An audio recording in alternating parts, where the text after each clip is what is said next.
Welcome back, everyone, to another episode of Nic Cage Fight Podcast, where Rich and I are going to learn a lot about Grindhouse films from Ryan today, I'm assuming. I guess. And we all learned a lot about foot fetishes. Maybe the foot fetish was Josh. the friends we made all along the way. I'm one of your hosts, Josh, joined as always by Rich and Ryan, and we are here today to talk about Grindhouse, a 2007 double feature crammed into a single film with a combined runtime of 311 minutes, or 3 hours and 11 minutes, 311 minutes, which I was not anticipating going into the research for these episodes. So it's going to be a little bit messy, but unlike our National Treasure episode, I actually did watch these films just under the wire, but I got it done. By the way, I'm doing great. Thanks for asking. Oh, I'm sorry. I didn't ask both. How are both of you doing? How are you feeling? Grindhouse has me off kilter, folks. I'm doing good. I got to watch Grindhouse this week. There you go. Yeah, I'll be honest. This was was my enjoyable. first time seeing this. Same. So, Which is weird because I at least have a history of catching Tarantino flicks, but this one I never skated got around right to by. it. Yeah, never got around to it. So housekeeping for this is also going to be a little bit sloppy because we're doing 2 movies plus several fake trailers worth of people that we're going to be calling out. So we're probably going to forget some, call them out when we get to those points in the plot, and maybe truncate some of the nods that we give to the overall CVs of the people involved. But with all that being said, the caveats out of the way, I think we can get right into it. So, directors, many directors working on various different parts of this film. As far as what I saw listed, we have a grand total of 5 directors. Up first, let's do Robert Rodriguez, who did the Planet Terror film and the fake trailer for Machete, which actually became a film with a sequel, I believe, canonically about a character that exists in the Spy Kids universe. I want to make that very clear up front. So Robert Rodriguez is known for a number of films, including, you might be surprised to learn, Spy Kids 1, 2, 3, and 4. Also, Once Upon a Time in Mexico, Sin City, Alita Battle Angel. He did an episode of The Mandalorian, several Book of Boba Fett episodes. So he's been around the block quite a bit. How are you going to name the worst movie in the Mexico trilogy and not the first 2? El No. Mariachi and Desperado are so much better. True. I'll give you that. I figured Once Upon a Time in Mexico is at least more widely known. And Desperado was pretty also, big. It's got Banderas. That's true. also my favorite film of his, which is The Adventures of Shark Boy and Lava Girl. That movie gave me diabetes. I love that movie. You shut your mouth. Oh, also From Dusk Till Dawn, which Was written by Tarantino. yeah, and is also relevant because I'm almost positive that the one of the actors in Planet Terror was the dude with the dick gun from Dusk Till Dawn. That's Tom Savini, Yes. special effects artist. There you go. He plays Sex Machine in From Dusk Till Dawn, a movie that also has a lot of foot stuff in it. Of course. Well, it does. Tarantino wrote it. He did, yeah. Also, He also starred in the most foot-heavy scene in that. Oh, So- 100%. There's been conversation about that whole scene with Selma Hayek being basically, I think, the only reason Tarantino got into movie making in the first fucking place. wait, I can just sit here and look at feet? Hell yeah. Oh, you must not remember the Yeah, scene it's not. we're He's not talking looking about. at feet. He's getting fed a shot through Selma Hayek's toes. Yeah, it was a straight foot luge tequila shot. Yep. So before we move off of Robert Rodriguez too, he also started a TV channel called El Rey, which for any of you pro wrestling fans out there, gave birth to the greatest pro wrestling show of all time, Lucha Underground. So thank you, Robert Rodriguez. Dope. I Yeah, did not Ryan, know that. you would fucking enjoy Lucha Underground. Definitely It would. I is- love luchadors. I love Lucha Libre. Okay, so now imagine that it is like it's so weird because it's filmed as a professional wrestling show, but there's a lot of TV elements to it. Mhm. Like they use special effects for like explosions and people breaking limbs, but they're using actual pro wrestlers. Okay, that's Like awesome. guys that you see on like WWE and AEW today. Like it's very odd and the greatest thing that's ever come out of pro wrestling. I am gonna have to hunt that down. I do want to shout out one more Rodriguez movie because it rules. The Faculty is great. Oh, The Faculty is a good one. Shit, I missed that in my Yeah, he Chrome. he directed that. I loved The Faculty. That was a solid flick. It's my favorite Body Snatchers. It's a really good one. Elijah Wood, fucking Josh Hartnett, I think. Yes, At like his Hartnett's height. in there. Yeah, yeah. That was good. Jon Stewart as the science teacher. Oh yeah. Next up, as far as directors are concerned, we have Eli Roth, who did. I'm not a super big fan of Eli Roth films, but I did like Cabin Fever, the Hostel movies, at least some of them, and Knock Knock. And I'm sure he's got some upcoming projects as well, one of which is kind of relevant to this film. Next up, we have Quentin Tarantino, who specifically worked on the Death Proof segment, and it is incredibly obvious right from the jump, which we'll get to when we get there. But Quentin Tarantino, if you're not familiar, he's made a couple of tiny indie films, such as Reservoir Dogs, Pulp Fiction, Jackie Brown, The Kill Bills, and Glorious Bastards, Hateful Eight. You know Quentin Tarantino. I've never heard of any of these movies. You know you have. Well, he directed Very- all of those. He wrote very small movies. two movies that I like. From Dusk Till Dawn, of course, with Robert Rodriguez, and True Romance, which is a legitimate banger that not enough people have seen. I didn't know he wrote that. Yeah, he wrote True Romance. That's Yeah, why it's about a wasn't- comic book nerd that's really good with guns. Wasn't that like stolen from him essentially?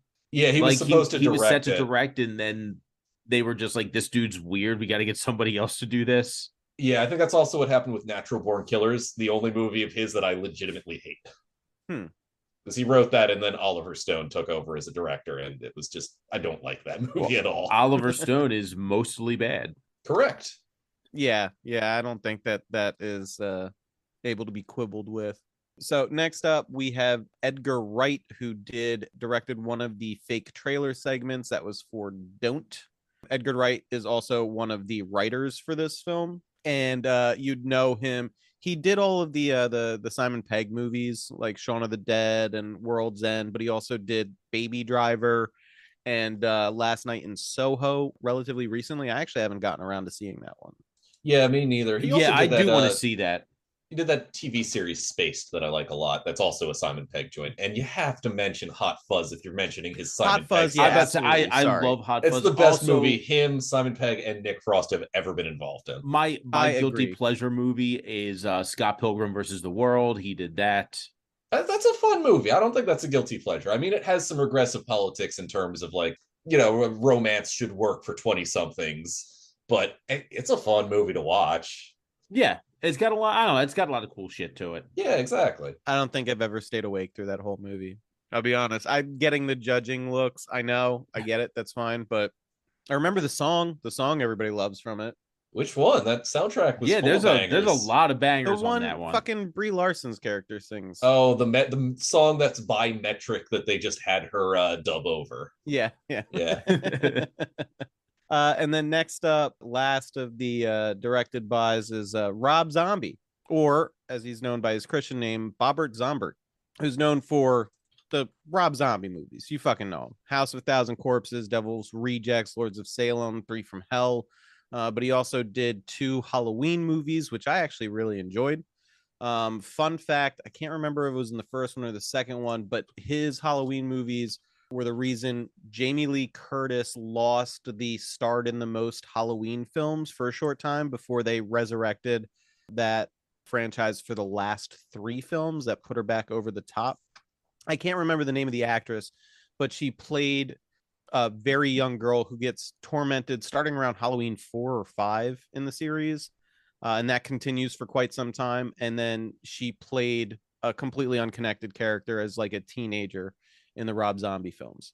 So we do actually have one more director. It's Yeah, not about to listed say on the IMDb. we have one more. Yeah. It's Jason Eisner, who did The Hobo with the Shotgun. Oh, okay. Also, just a little bit of local flair too. Rob Zombie was set to direct a sort of a biofilm of the 1974 Philadelphia Flyers, which I thought should have been like a movie about the 1974 Philadelphia Flyers, but what if they actually killed people on the ice? Man, I would have watched the shit out of that. Since that's what they were known for, just murdering people. That's what the movie should have been. Just Dave the Hammer Schultz actually hammering somebody. Cool. Eisner actually did a couple of kind of interesting and quirky things, including a short that I'm going to have to track down called Treevenge. Oh, Treevenge is awesome. It's on YouTube. You'll find it. Okay. But he also did shorts, horror shorts for the ABCs of Death, which I know. And at least one of the VHS movies, if I'm not mistaken. Correct. At the very least, from what I can see, he did a segment in VHS 2. Okay. Which was before they kind of went off the rails. I really like the first one. Anyway. Also, just another little thing just for me. He directs Dark Side of the Ring, which, if you've never seen it, is just it's like a weekly hour-long series of just the most fucked up pro wrestling stories you'll hear. A lot of pro wrestling overlap today. Yeah. They did a 2-part series on Chris Benoit, so take that as you will. Good grief. Yep. Now, is he the inventor of Benoit balls? No. Yes, he's also the inventor of choking out his kid with his finishing maneuver. The crippler crossface. Yes, that is how he killed his child. That's horrifying. I'm laughing, but it is not funny. Yeah, that is. No, my joke about balls that you stick inside of you was funny. That was not funny. Yeah, no. I was trying to make a joke, but the real life facts, that's horrific. So with directors out of the way, we have basically all of those guys again with writing credits with Rob Zombie, just to be very clear, doing the fake trailer segment Werewolf Women of the SS, which if you've seen the trailer, you know Rob Zombie did it because Rob Zombie's wife is in it. That's how you know you're watching a Rob Zombie thing. And also there is a minute-long BDSM scene. Yes. The whole trailer was a BDSM scene. What are you talking about? Which is a reference to Ilsa She-Wolf of the SS, which does not actually have werewolves in it. Well, then it's inappropriately named. Yeah. I mean, it's a movie. Don't watch it. There are 2 sequels. They're just as bad. But what if I want to watch it? I mean, you're going to see a lot of piss stuff. I'll tell you that much. Good. What? Don't you kink shame me? It's got a lot of piss stuff in it. All right. So from what I can tell, everybody we already covered in directors did writing for this film. And then there were 3 additional folks that didn't get a director credit. One of which was Jeff Rendell, who worked on the Thanksgiving short. And he was an actor in Cabin Fever, I think. As a he was a fake Shemp in Cabin Fever, which is like a body double. Gotcha. So, but otherwise, this is the entirety of his writing credits. Next up, we have Rob Cotterill, who worked on Hobo with a Shotgun. And actually, it looks like he has a bunch of credits as a second unit or assistant director, and then did some producing. A little bit of acting. He's in Treevenge. He wrote Treevenge too, apparently. Did he write Treevenge? Okay, cool. And last but not least, we have John Davies, who also worked on Hobo with a Shotgun. And John Davies, actually, it looks like they worked with the director on a number of things. He apparently also wrote the segment that guy directed for VHS 2, as well as was the writer on another one of that guy's movies, Kids versus Aliens. Okay, so this is... I've been kind of thinking about this for the past 10 minutes of how the fuck are we going to tackle this? Sloppily? Yes. Maybe we do the trailers in the order that they appear in the double feature. So we got to do Machete and Hobo with a Shotgun, then Planet Terror, then Werewolf Women of the SS, Don't, Thanksgiving. Actually, you know what? That actually works out because that's 2 of the trailers that I think have the most to talk about. Well, actually, the 2 is probably like Machete and like Werewolf Women of the SS are probably the 2 with the most to talk about. Yeah. But no, we can do it like that. Because like I said, since I didn't see this in order, I watched all of the trailers and then watched the movies. Okay. Yeah, the way it was released in theaters, they did I think it was Machete first, then Hobo with a Shotgun, then Planet Terror, then Werewolf Women, then Don't, then Thanksgiving, and then Death Proof. And that was the whole kit and caboodle at like 3 hours and 15 or so minutes. You know what? Perfect. Let's do it like that. Yep, sounds good to me. But we still have fucking cast to get through. So Well, yeah, but let's so that's what I blast was through saying this. is let's do the cast of Machete, the cast of Hobo with a Shotgun, and the cast of Planet Terror here. okay. And then do the cast of the other ones next time on the second You mean episode. a second This was a housekeeping? bad idea for like why did we watch this much for 4 seconds of Nic Cage? Because we're completionists. We are completionists. We need but that 100%. I mean, there's also a little bit of crossover across this. So, for example, Machete, you've got Jeff Fahey who plays JT in Planet Terror, and I think there's other crossover across the other trailers that show up in the 2 main features. No, son of a bitch, they're making a Machete Kills in Space. Oh, I can't wait. I hell can't wait. yeah. That's gonna be awesome. All right, well then you guys are gonna have to help me with the trailers because I was unable to parse as easily. All right, I've got to the housekeeping for Machete. It's quick. We've got 3 actors. You've got Danny Trejo, who you may know from the Spy Kids films. You've got Cheech Marin, who you may know from the Spy Kids films. And you've got Jeff Fahey, who you may know as the dude with the intellectual disability in Lawnmower Man. That's Perfect. Yep. That is beautiful. Not Cheech and Chong. No, you may know him from the Spy Kids films. And different Dust Till guy. Dawn. Different guy. Yeah, completely different man. And again, and I can't stress this enough, the character Machete is Machete in Spy Kids. Correct, yes. They confirm that it's the same fucking character. Which rules. And is insane. Yes. Okay, so that's Machete.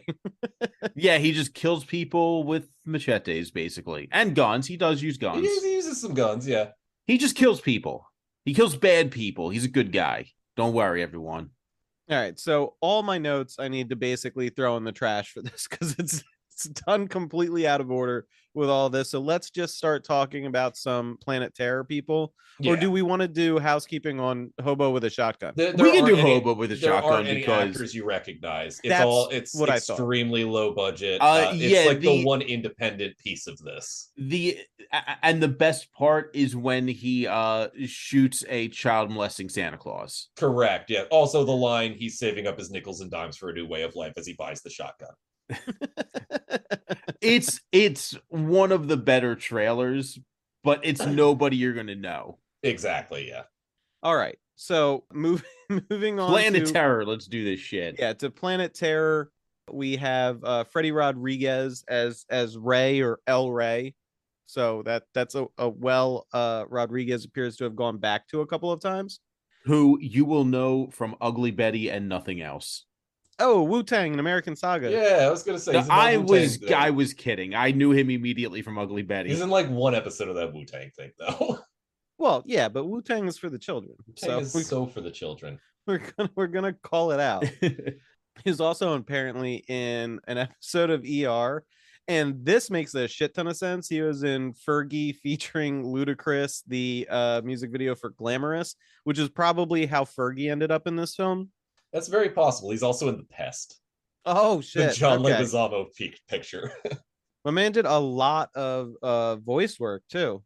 Oh, and he was in Dead Presidents. Okay, there you go. He was in a show called Bull on CBS. I've never heard of it, seen it, but also it's on CBS, and I'm not 70. Fair. So we got Josh Brolin as Block. Josh Brolin has been in a couple of tiny films like the new Dune. He was Thanos. He was in No Country for Old Men. He was in Inherent Vice. He's pretty good in Inherent Vice. He was excellent in that. The point at least. Oh yeah, and he was fucking Cable in the one Deadpool movie. Yeah, and he's the main character in the worst version of Old Boy. Yeah, the American remake of Old Boy. I forgot about that. Is wild because how does Spike Lee fumble the bag that hard? And he played George W. Bush. Did he? Yeah, he did. Yeah. In what? In the movie called W. Really? Yep, I think It's that's an Oliver actually Stone. not a. It's and you know what? It's not a bad flick. I would actually say see it because it's not the worst. I'm not gonna. Yeah, I mean that's gonna... fine. That's fine. I'm gonna double check to see if that was a an Oliver Stone. They fucking made it, and they made fun of him so hard, and the man was still in office. I mean, to be fair, like that was a hallmark of that era. Hey, what do you know? That was an Oliver Stone joint. Yeah, It was. I was? just checked it out. Yeah. So then we have, and I'm gonna mispronounce his name. We've got Michael Bain as Sheriff Bain as Yeah. Sheriff Hegg, was in Aliens, was in The Terminator, was in The Abyss. Pretty recognizable. Also, all of these fuckers worked in some way, shape, or form on like The Mandalorian and Book of Boba Fett. I don't understand. Next up, we have Jeff Fahey, who plays JT, who was in Wyatt Earp. He was in. Oh, you missed a Cage connection. Michael Bihn's also in The Rock. Oh shit! One of the Holy Trinity. One of the Holy Trinity. You got to shout them out when they're there. Yeah. Yeah. Well, I'm not even looking at the carefully curated notes I put together for this because they're not in order. Yeah, we do have to blitz this, honestly. Yeah. But there's another Alita Battle Angel connection here with Jeff Fahey, so got to throw that in there. And then Bruce Willis is in it. You know who Bruce Willis is. Fergie's in it. You know who Fergie is. You know who Bruce Willis is because of brain damage. Yeah. No, I think he still was remembering shit when he did this. Yeah, he was probably still cogent at this point. Yeah. And then we have Tom Savini, who we mentioned earlier. My personal hero. I love that man so much. Watch old interviews with him. He's great. He's just really happy to make big old buckets of fake blood and make stuff look all gross. Special effects like royalty, basically. He did all of the George Romero horror films. He did Maniac with the totally sick brain buster popping. He's Sex Machine in From Dusk Till Dawn. Yeah, he was in Django. He was in Perks of Being a Wallflower. Like his acting credits are kind of out of control as well. Yeah, he's in Creepshow 2. He's in Night Riders, which is a weird movie about people that work at a Ren fair but are really into motorcycles. Nice. Yeah. And I think that'll wrap it for Planet Terror, unless I missed. Did you miss Rose McGowan? Oh yeah, my you just God. skipped right over Rose McGowan. You also didn't mention Michael Parks, who's important because he shows up in both segments. Yeah, and you also missed son, Quentin Tarantino, who plays a sex pest.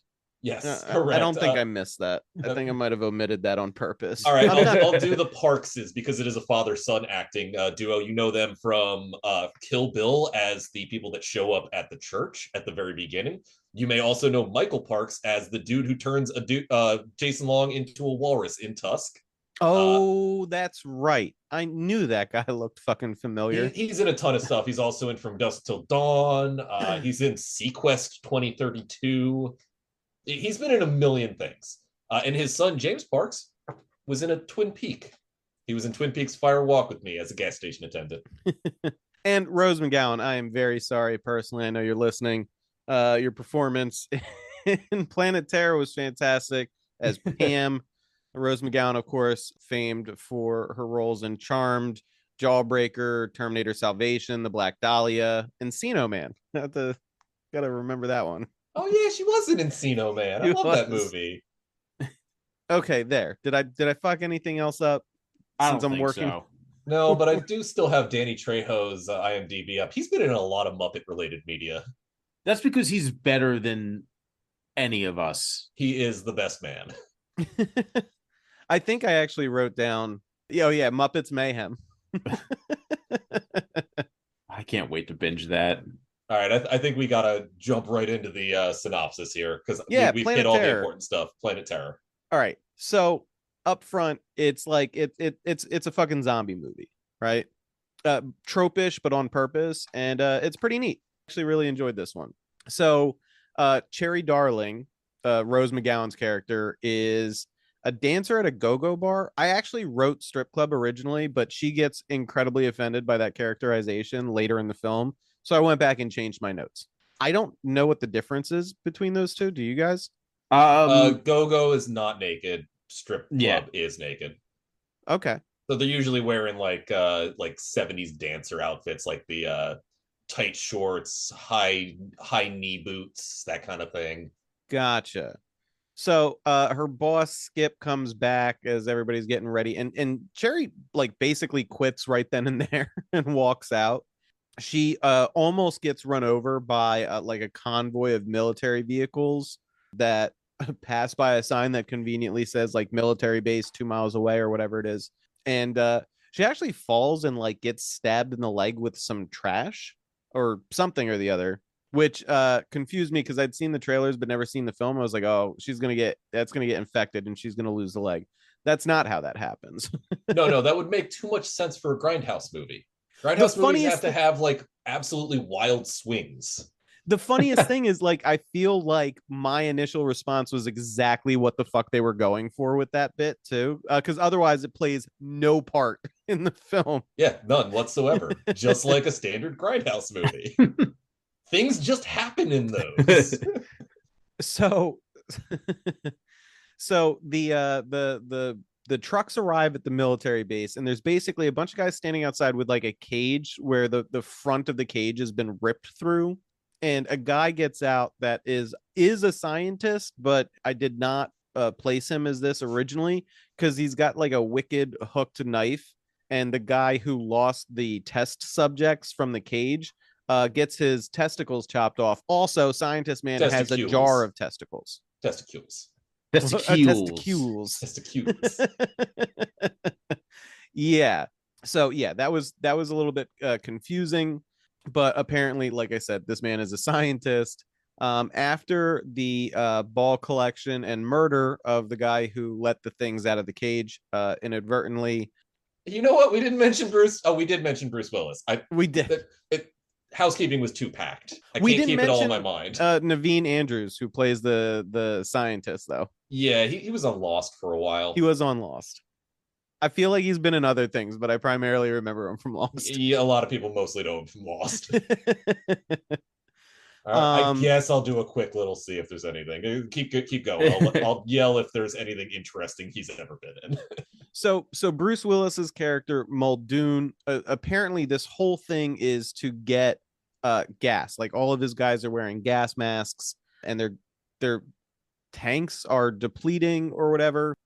And a shootout begins. I guess I wasn't 100% sure on this. Like Bruce Willis was gonna steal the gas. Like he decides to turn on the scientist and kill them all and just take it instead of whatever trade or business deal they had for it. Because I think either way, a shootout begins, right? Yeah, it doesn't matter. It's just a setup for some cool action. Yeah. Thinking too much about this movie is going to drive you crazy. I've realized. Yeah, so asking Muldoon mows down the scientist people, and then he's basically being held down, and Muldoon, Bruce Willis's character, is asking where the gas is, and scientist man says the gas is everywhere, and then goes and shoots a gas canister open, which starts spraying everywhere. Some guys like are unfortunate enough to walk through the gas, and they start like just melting like candles on a hot day. But for whatever reason, Muldoon and his goons walk into the gas or appear to be unaffected by it. Yeah, they like walk into gas, just like we're about to walk into these ads. Hell yeah. Let's I hope we get something good this week. What do you think it's gonna be? You know what I've been hearing a lot recently is that fucking Chamba Casino one that like I never understood it because they're like leftovers or Chamba, and it's like what's I thought Chamba was like a burrito place at first. It's like, why would I choose a casino over like eating? Well, because if you buy food, you have less money to gamble. You know what? That's true. Anyway, here's some ads for online casinos, I guess. There you go. A great way to get rich quick.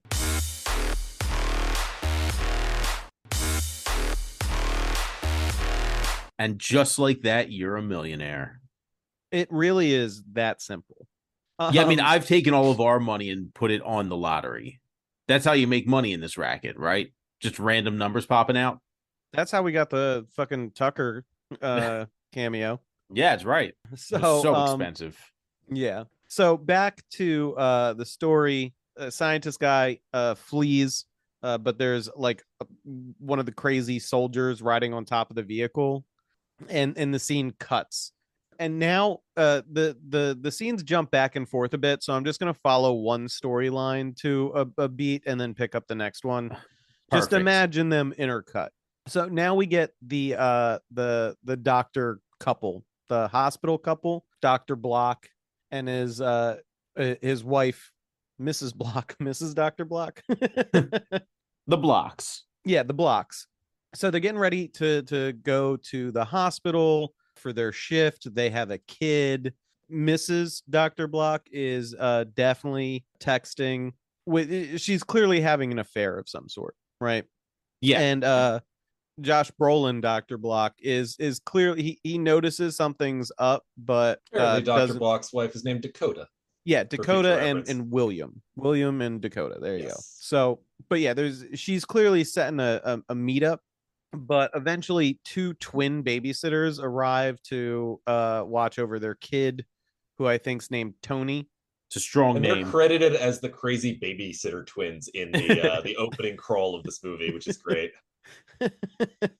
They are fucking crazy, as is demonstrated very quickly in the film, at least when they're on screen. So they go to work at the hospital, and this dude comes in and he's got like a chunk bitten out of his arm. Brolin's doctor's like weird character trait is he always has a thermometer in his mouth, which is strange. But the arm wound looks all fucked up and infected, and William Block and some other doctor whose name I didn't get, he's like a more heavy set guy who seems to just be laughing at everything repeatedly. He's like looking at weird STDs that somebody got on their dick, like in the background while this guy's getting his arm examined. It was not, yeah, it wasn't fun. It was an odd scene. But like after checking the bite and shit, Dr. Block is like, oh, this looks like it's at least 14 days old. Like you got this shit spreading. Stick out your tongue. And the dude's tongue looks horrific. Like the fact that he came into the hospital for a bite in his arm instead of like when he was brushing his teeth that morning. If my tongue ever looked like that, I'd immediately go to the emergency room. Immediately. I'd be missing a limb, and when I showed up and had to write down reason for visit, I'd be like, my tongue looks fucking horrifying. I would show my tongue to the triage nurse to jump in line. That's how bad this shit looked. And then Josh Brolin, of course, like squeezes it, and like pus and blood fly out like onto his glasses. It is weird how many times that exact same thing basically happens to Dr. Block over the course of this film. Yeah. But anyway, so Block basically tells him very unceremoniously, it's like, yeah, we got to cut off your whole arm. And the guy's like, wait, what? And he's like, no, don't worry about it. Calls his wife, and his wife has 3 syringes that she hits him with rapid fire, like it's like a lethal injection to fucking knock him out. Yeah, she says like this one is like the first one is to take away the pain, the second one is to make sure it's working, the third one you won't remember me at all. Yeah, you'll never see me again or something. Oh like yeah, you'll never see me again. Yeah, it's weird. I personally wouldn't go to this hospital. No, there's so many bone saws happening. There's so many bone saws. Like that's they're playing it way fast and loose. I feel like if you go in for the flu, they'll be like, yeah, we got to just cut off that nose. Well, what's like another crazy thing about it is they're like, oh yeah, we're gonna have to remove your arm, and it's gonna happen right away. Like, don't call you like sign pay schedule a fucking surgery. They're like, no, we got a guy who does this. Don't worry about it.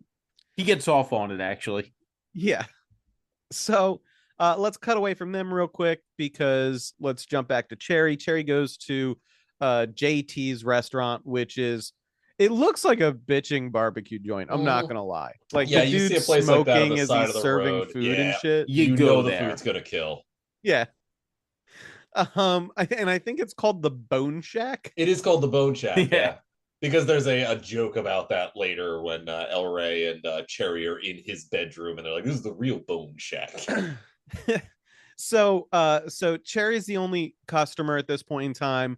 Fergie pulls up, fixes whatever is wrong with her car, and then hits the road again. And then El Rey, the protagonist of this film, arguably the protagonist, shows up at this point and goes inside. I do like that JT's dog is eating at the fucking diner counter. Yeah. And the other part that cracked me up is when Ray or El Rey goes in and he gets a coffee and a pack of cigarettes. That's also how you know it's going to be a fire barbecue joint. If you can buy cigarettes there, it's going to be a fire barbecue joint. Yeah. But he gets a cup of coffee, and I can't remember what it is. If it is like an anniversary or some shit like that. JT tells Ray this, and Ray goes to toast him with the coffee cup, and JT takes his coffee cup, and I had to go back to make sure I was seeing what I was seeing. JT dips it in a bucket where he's making barbecue sauce and clinks that cup with Ray's, Yeah. and then just drinks the barbecue sauce out of the cup. He's got to make sure the fantastic. barbecue sauce is right. Exactly. Yeah, That- if you're that's not another seasoning running as theme you in this cook, film. you're fucking up that barbecue. So we also learn that Ray and Cherry dated at least before Cherry's got Ray's old jacket that he stole from her, that Ray, quote, and he goes back to this point several times, looked for 2 weeks. But he offers her a ride, and so she gets in it. He has a fucking tow truck for some completely undisclosed reason. But seems to be his business. It's got Ray's wreckage on the side. Yeah, it seems to be his business, but he's like he's like fucking John Wick. Yeah, yeah. So that makes no sense. I think that's like the job he took while trying to go straight. Maybe. It makes sense. It feels like a weird front for something else. Like, also, all the cops fucking hate him. Like, it's impossible to tell if this guy is like a super criminal, a super military dude, a super assassin, or a super tow truck guy. Like, it's really tough to sort of place what this guy's deal is based on how everybody reacts to him. Yeah, he's super something. I think this may be set in the same universe as From Dusk Till Dawn, and that he works for the cartel that they were trying to get to at the strip club in From Dusk Till Dawn. That's the implication that I got from the tattoo he has. That makes a fuck ton more sense. That's fine. Let's go with that. So back at the hospital, like, more and more people are coming in all fucked up, like they got weird boils and shit like that. There is an important part here where somebody's listening to a radio broadcast and they dedicate it to somebody named Jungle Julia. Oh, I didn't catch that. That's Yeah, cool. yeah, they do. Yeah, I think this is when Fergie's in the road. Yeah, Fergie's in the road, and that's what she hears when her car dies again. It would make sense. There are some character crossovers across the two movies, implying it's in the same area of Texas. Correct. Well, yeah. We'll get there when we get to fucking Death Proof. Yeah. But yeah, she's trying to hitch a ride. Nobody's picking her up. This is Fergie again. And then she gets attacked by a bunch of zombies who tear her apart and drag her off the road. At this same moment, Ray and Cherry are driving by and they see the body getting dragged off. And then they have a whole conversation about how people eat roadkill out here. And it leads to Ray saying, like, yeah, well, I mean, that's what happens, because if you see a deer in the road and if you swerve or hit the brakes or anything like that, you're more likely to kill yourself or your family than anything else. And so Cherry's like, so what do you do? And he's like, you turn that deer into mashed potatoes. And Yeah, you just hit it. Yeah, just drag it off to eat, I guess. I mean, venison jerky's good eating. But then, of course, immediately after that conversation, somebody or something runs into the road and Ray swerves, which of course causes them to lose control of the truck, which flips over and flips upside down. Even though it's completely functional later in the movie.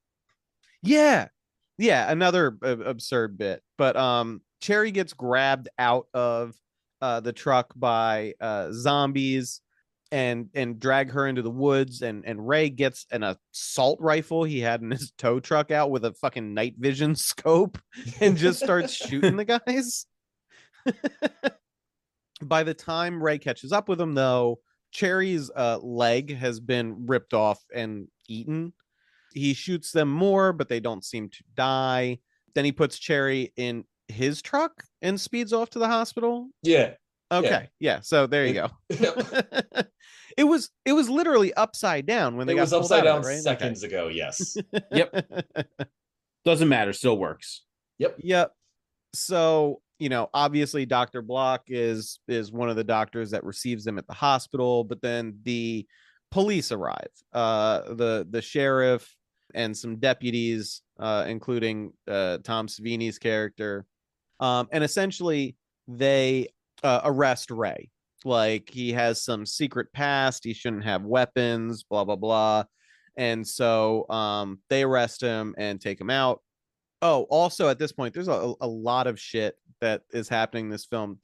Dr. Block is brought to look at like a bunch of DOAs that showed up. And one of them is Fergie.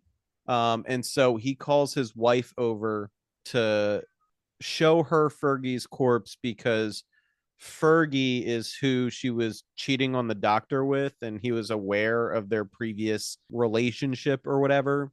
Yeah, she found her Fergalicious. Yeah. Well, can you blame her? She hit them London bridges. But this gets dark real quick. Where Dr. Block grabs the yellow needle, I guess, the first anesthetic of Dakota's, and just stabs her repeatedly in her hands and arms as she's holding it up. Like, that's kind of brutal. There's a lot of violence in this film and like blood and gore and stuff like that. And I don't know why this scene gave me the heebie-jeebies the most. Ooh, it's because needles, and also it's because a lot of it is like very explodey, a little bit funny, kind of fun overall. This was not fun to watch. Yeah, no, he jabs her repeatedly, but it does lead to my favorite thing in this whole fucking film, which there's a lot to like, but my favorite thing is Dakota Block has T-Rex arms for the majority of the rest of the film. Yeah. That's how she's showing that the anesthetic affected her. She's holding her arms like a T-Rex, and it's glorious. And there's some like ridiculous physical comedy that comes from that as well. And some gruesome shit too. Oh yeah. But you know what else is fantastic? And I'm being very serious right now. Goods and services and products, and our ability to hawk them to our loyal listeners who haven't subscribed to the Patreon. So if you haven't, you're about to get hit with an ad, probably for needles. Who knows? Yeah, but if you don't want to hear that shit, patreon.com/Nic Cage fight, pay us $3 a month. You don't need to hear another ad for BYU. That sounds worth it to me.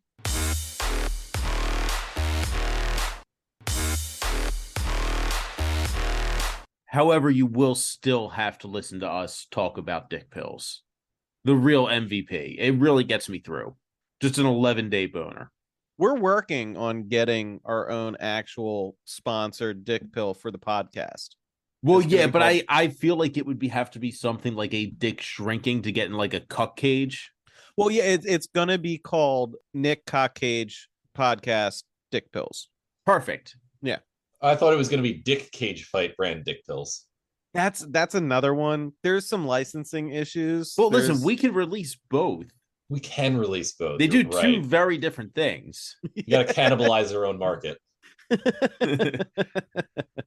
So yeah, where we last left off, Dakota has T-Rex arms. But before Dr. William Block can finish what he started, he gets called away by another doctor, so he locks Dakota in like a closet or some shit. And so he gets called out to where they had all the dead bodies, and now none of the gurneys have dead bodies on them anymore, and there's just a bunch of blood leading away. As he's following the trail of blood, he walks by the room where he sent that dude to get his arm cut off, like with 5 minutes notice. And when he looks in, the dude with the bit arm is just bone sawing the doctor who was supposed to be amputating his arm. Yeah. And then he advances on Dr. Block with the bone saw, and instead of running either way down the fucking hallway, Dr. Block just backs up to the wall, and the guy gets right up in his face with the bone saw, cutting like away his glasses. That's how close he is. And then the plug pulls out of the wall and the saw stops. So the arm amputation guy steps back and pops like the biggest boil on his face, which just splatters all over Brolin's face and nose and mouth. It's a really gooey movie. Yeah, really gooey for sure, for sure. And then in there, Cherry wakes up and is really depressed because she is now missing a leg. And honestly, we're gonna have to start speeding up at this point because we have like 15 minutes to cover the rest of the film. So I'm going to start truncating this excessively. Let's do it. Ray ends up back at the police station, but zombies attack the police station. So the police end up giving up on arresting Ray. Savino's character gets his fingers bit off. Yeah. He gets his ring finger bitten off. Yeah, so he has to put his wedding ring on his middle. He keeps chasing the wedding ring during the zombie fight. Yeah, the zombie still has the finger with the ring on it during that sequence until he kills that zombie. Yep. He also does like the coolest fight scene in the movie is him just with a revolver punching the zombie and firing it as he punches it. Yes. So Ray takes off to go back to the hospital to rescue Cherry. Oh, right, real quick before we cut away from the police station fight scene, Savino's character gets thrown into a car. What? Savini, my bad. Yeah. I'm going quick. He gets thrown into the car in what in any other movie would have been a fucking death scene. But he's fine. Yes. The car like collapses in around his body as he hits it. Yeah, it's like the superhero movie where they realize they're a superhero when they stop a fucking speeding vehicle with their body. It like crumples around him. Yeah. So he runs back to the hospital. He jams a fucking table leg onto Cherry's stump, and she starts clopping around. She's going to be clopping around the rest of the film. Because I think it was like a above the knee amputation, so she's got no lower half, no flex in it whatsoever. Yeah. So it's full peg leg. Then we get introduced to, spoiler alert, the character that turns out to be Dakota's father, who's like feeding his cancer-stricken wife, very sick wife. But this becomes relevant because Dakota breaks out of the hospital closet by climbing through a window, and then gets herself into a car, but her hands aren't working, so she's T-Rex arming it, and she totally snaps one of her wrists in like a door handle trying to get it open. She's trying to get it open. Then she picks up her kid and then goes to her dad's house. Picks up her kid, throws out the babysitters, takes off, parks at this house, gives her kid a handgun. This is the most brutal thing in the film besides the needle stabbing, maybe. But they're setting up for something else that doesn't happen, which is great because the kid just blows his own brains out. He's got like all of these dangerous pets, like a tarantula and a scorpion. And he's cramming them all in the same fucking like case to bring with him, and nothing ever comes of that. Yeah, because she gives him a gun and says, "Stay in the car. If anybody comes to the car that's not me, shoot him in the head, like in your video games." And he's like, "Okay, cool," and immediately goes to look in the barrel of the fucking gun, and she's like, "No. Don't point it at your head. You'll shoot your fucking face off." And he's like, "Okay." And so she leaves, goes and knocks on the door, and you 5 steps away by the time he blows his brains out. Immediately hear a gunshot, and sure enough, the kid has blown his own face off. So Tony's dead. The dude in the house opens the door. He's covered in blood. The wall behind him is covered in blood. So it's clear that the sick lady turned and he killed her with a fucking fire axe. Yeah. And that's where we learn that he's her dad. JT back at the barbecue joint calls the sheriff because some weirdos are hanging out by his place. So Ray and the detectives, now with Cherry in tow, take off to go to the barbecue joint. Not to go so quickly that we skip a cool thing. Nobody will give Ray a gun, so he takes 2 fucking Balisongs butterfly knives out of his glove box and chops people to pieces with them as he rescues Cherry. And he's doing cool like wall run shit during this. Yeah, it's insane. And so they get back to the barbecue joint, and it looks like JT has been disemboweled, but he hasn't. It's just his barbecue sausages fell on him. And Ray, of course, starts eating the sausages. He's like, good sausages. Yeah. Good sausages like JT. So also JT discovers the secret to his barbecue sauce because he thinks he perfected it, but he bled into it a bit because he suffered a head wound.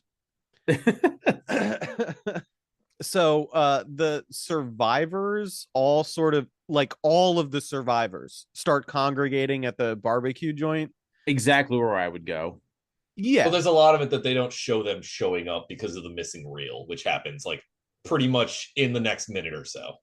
Exactly. So what happens is Cherry and Ray find JT's bedroom, which just has like a heart-shaped or round fucking waterbed. And they immediately bang on it. But after all of the gratuitous nudity that they had to get in, the film reel burns away and they're like, sorry for the inconvenience. Management apologizes for the inconvenience. We're missing this reel. And when it fires back up, the entire barbecue joint is on fire and being like attacked by zombies. It's so and a bunch good. of people who it's weren't so there good. like minutes ago are now there. Yeah, all including of the the dude that runs survivors the from around go-go town, bar. like yeah, more go-go dancers. Skip is there, like a The bunch of crazy people. babysitter twins. Yeah, yeah. So the sheriff has gotten shot in the neck by one of his own deputies who apologizes. But the sheriff has come around on Ray not having a gun because he says, I think the line is literally like, give him all the guns. Yes. Yeah, and they literally hand him all of the guns. He starts doing he gets gun handed tricks. like 3 guns right at this point in time. And he's doing all the twirly stuff with the triggers. Yeah. Yeah. The best one's in a little bit though, when he's in that showdown for half a second. Yeah. Oh yeah, that's right. As soon as he gets the gun, he starts doing all of the spinny moves, and I think it's Savino's character or Savini's character who's like, "Holy shit!" Yes. Yeah. God, I love Tom Savini so much. So then, of course, JT has he's like a muscle car and a fucking motorcycle. Oh, and and because Ray is now without a vehicle, Dakota's like, "Oh, I've got something for you in my trunk." And it's a mini bike, like a pocket bike. Yeah. Like, and he's sitting on it like a grown man on a tricycle as they all take off down the road. It's really good. I couldn't stop laughing during that sequence. It was a really funny sequence. I do have to throw in another bit of needless brutality. Is at one point, fucking JT's dog leaps out of the car and immediately gets run over by Ray's truck, which is driven by one of the other survivors.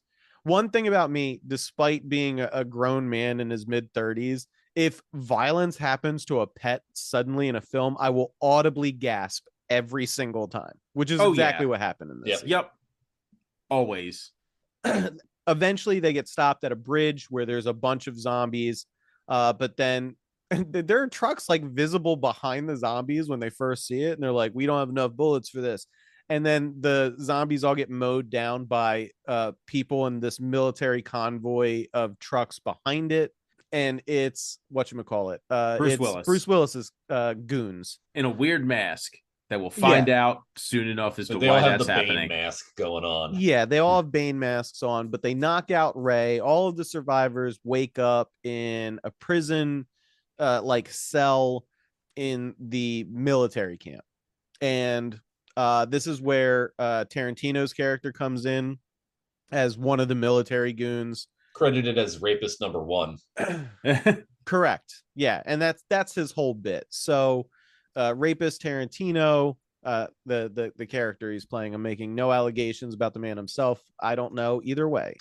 But he takes Cherry and Dakota out of their cells with clearly bad intentions.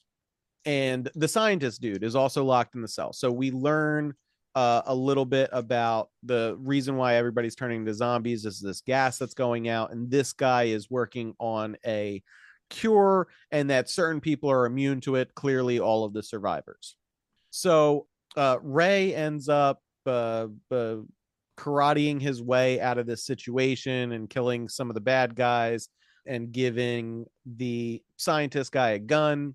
And then I'm trying to remember the exact sequence of events because Ray and the scientists come across Muldoon, who's in like a room with all the gas canisters. Yes, and then Muldoon, it says that he killed Bin Laden. Yes, yeah. That fucking cracked me up.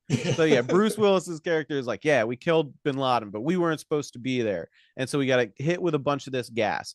But the only way when you're affected with the gas to not turn into a zombie is to constantly inhale, puff more of the gas, before you turn. And then he takes off his gas mask, but his tank's running out anyway during this diatribe, and by the end he's like a bloated monster. It looks like in the first Blade movie when they get hit with the anticoagulants and they puff up. Yeah, I could see that. What it really reminded me of was an actual Grindhouse movie called Street Trash, which is about a liquor store owner who releases a case of tainted liquor that turns people into blue goo when they drink it, and he starts distributing it to the homeless population, and they all start melting. And it like there's a lot of gooey stuff in this movie, very similar to Street Trash. It reminded me of Final Fantasy VIII when you have to fight the fake president and he turns into a monster. Kind of looked like that. Yeah. Okay. Yeah, that's pretty accurate. That was a tough fight, if I remember correctly. It's been you just throw a holy water at him, he's done. Oh, that's cheating shit. I want to get bashed around a whole bit and almost die. So all of the oh, that's right. I'm sorry. Bruce Willis turns into a goop monster. Scientists and Ray shoot him like a billion times, and he dies. So then we get back to I can't remember. Is this where the scientist has the bag of balls? Yes, he found a ton more testicles in the time between him breaking out of the cell with Ray and getting down to Bruce Willis, which I'm thinking is like 500 feet of movement total based on like the supposed layout of this structure that they're in. And he got at least 12 people's worth of testicles in that bag. Yes, at least testicles. Yeah, testicles. And then Cherry and Dakota are in the room with Tarantino's character, who is trying to be super creepy, but he forgets to breathe his gas enough, and he starts getting boils, and then his dick rots off. His dick rots off is the big like one, a lot. Like he must have been hanging dong for that much goo to be falling out of there. Not even though, because we get like the scene from the back. There is not like, I think it's just his lower half just turning into goop at this point, because way too much goop is just falling down. I don't care what kind of hog the man was sporting. That was lower intestine goop. Mm-hmm. And so, Cherry. I think Cherry. Oh, that's right. Cherry stomps her wooden peg leg into his eye before he pulls out the goopy dick. I think it is, but she breaks her leg. And then Dakota shoots him with this like, it's like a derringer that shoots syringes. Syringe. It's a syringe gun. It's another fucking crazy bit. Cool though. It is really cool. And then Ray and the scientist bust in and succeed in saving her. And at some point between the walk from killing Bruce Willis to saving Cherry, Ray has managed to develop a leg-mounted machine gun with a rocket launcher attachment. Grenade launcher. Yeah. But yeah. Rocket propelled grenade. Yeah. So now Cherry's hobbling around on the assault rifle leg and shoots a bunch of people with it, and it's cool. And then they take off through, oh, that's right, JT and the sheriff, who are brothers. There's this whole subplot where JT is complaining about the landlord raising rent on his barbecue joint to his brother, who turns out to have been his landlord. Who's only doing it because he wants the secret of the barbecue the secret sauce. And JT's like, you'll never fucking get it. So he says, you'll never get it even if you're dying in my arms, which is what happens.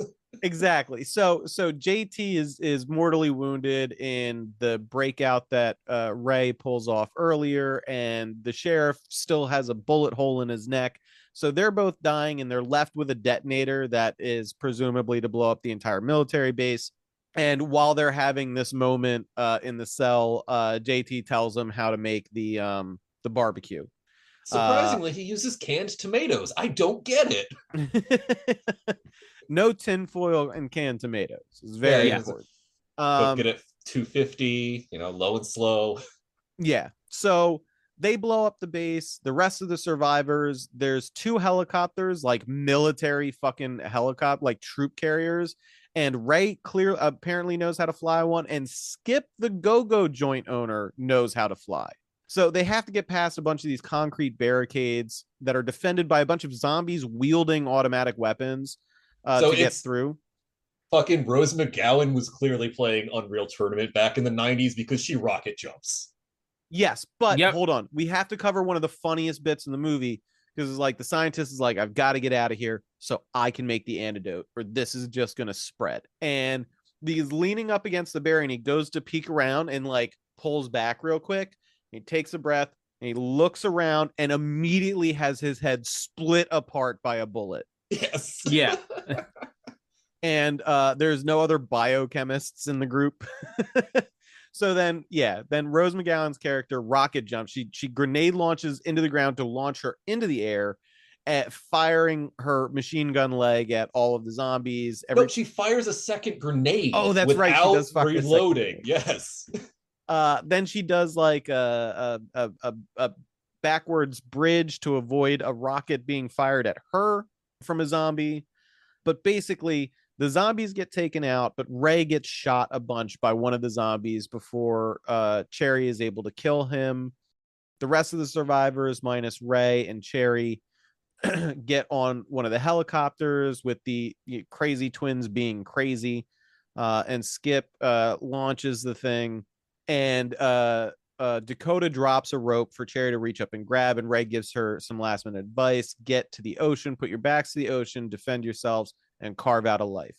So they take off in the helicopter, Rose McGowan grabbing the rope at the last second, and they fly off.